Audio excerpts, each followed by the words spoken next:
If you wanted to watch a movie at home in the VHS era, the most common answer was to rent the tape from the video store. But what if you wanted to buy that movie? Now true, most video stores sold copies of the latest movies, and department stores offered the same thing as well, but suppose the movie was not in stock or so niche that none of these stores carried it. Well, you'd most likely have to head to Suncoast, a movie retail shop that had become near and dear to my heart in the age when physical media was still the medium of choice. But where did they all go? What happened to Suncoast? It all began in 1986 when the company Musicland opened a Suncoast location in Roseville, Minnesota.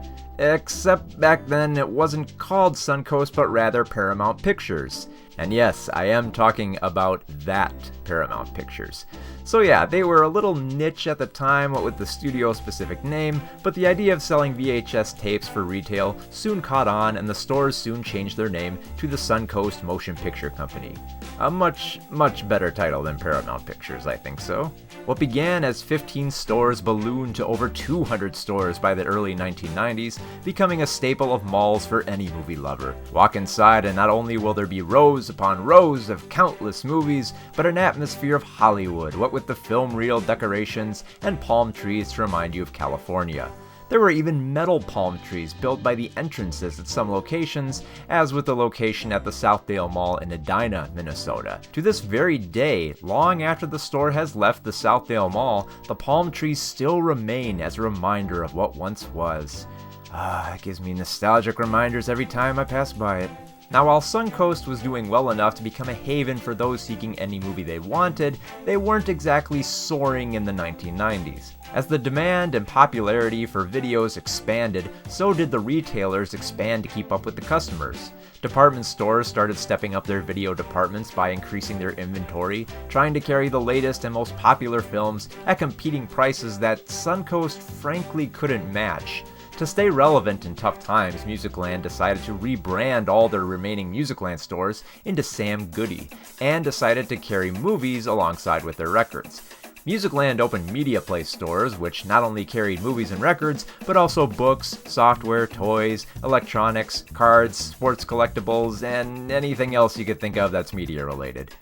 There was also the smaller chain of stores they opened called On Cue, which pretty much carried all the same stuff as Media Play, but also offered musical instruments as well. So yeah, there were a lot of options for buying movies at retail from Musicland, but I was really only interested in Suncoast primarily for one reason: anime. Yep, anime. Before the days of Adult Swim and Toonami, if you wanted to see anime that wasn't Dragon Ball Z, Sailor Moon, or Pokemon, you were stuck with watching it on home video, or bootlegging it if you knew the right people who knew the right people.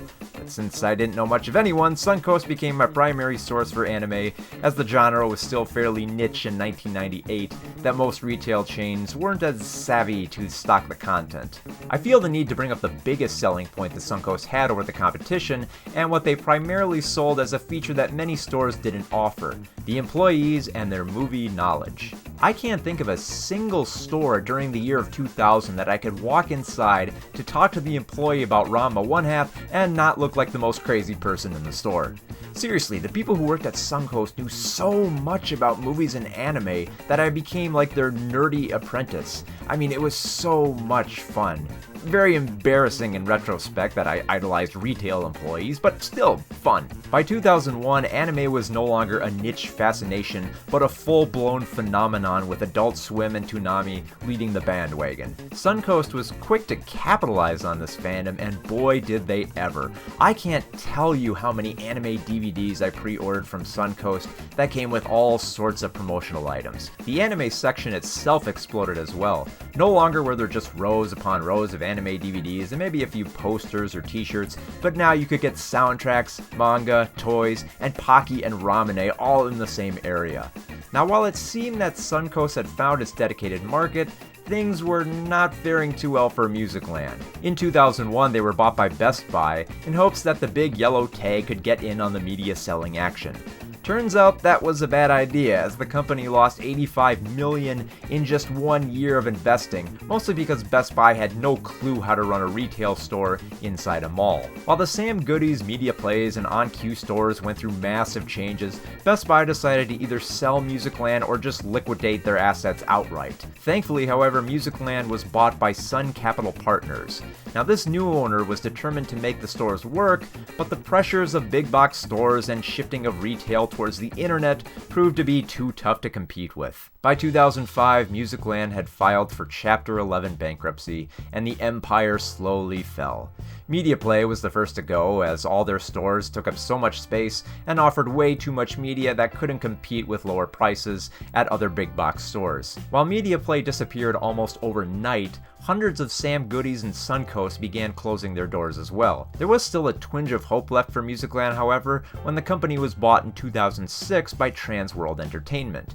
This company did their best to keep the remaining Sam Goody's and Suncoast alive, as long as Sam Goody changed its title to FYE, or For Your Entertainment. The Suncoast brand, however, remained to the very end, and the end was near, as poor profits led to FYE's and Suncoast locations shutting down progressively over the years. There are still a few Suncoast locations left in America, but with the total number of stores now in the single digits, their days are numbered. I don't foresee a time when Suncoast will ever have a resurgence across the country, unless of course they're rebranded as some kitschy retro store in the future where hipsters can look back fondly on DVDs and Blu-rays in the same way that they praise vinyl. Until that day, however, the Suncoast I knew will remain a fond memory of my youth. At least I still have the palm trees.